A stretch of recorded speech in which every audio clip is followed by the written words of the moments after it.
Og så kan vi så se, at jeg har connected den til Android Auto og Media Player 1.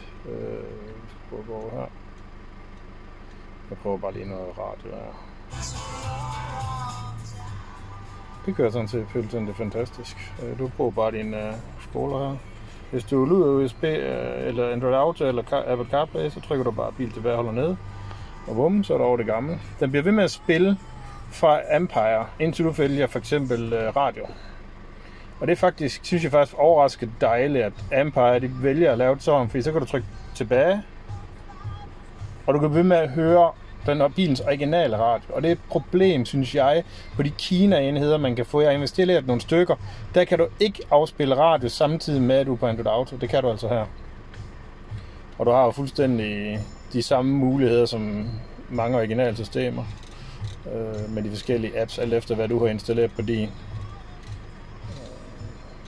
Det virker til, at det her det er gennemtænkt. Man kan så sige, at det er fra Tyskland, så det burde det næsten være Ordnung Sein.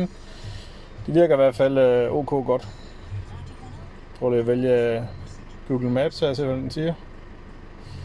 Ja, det kører bare perfekt.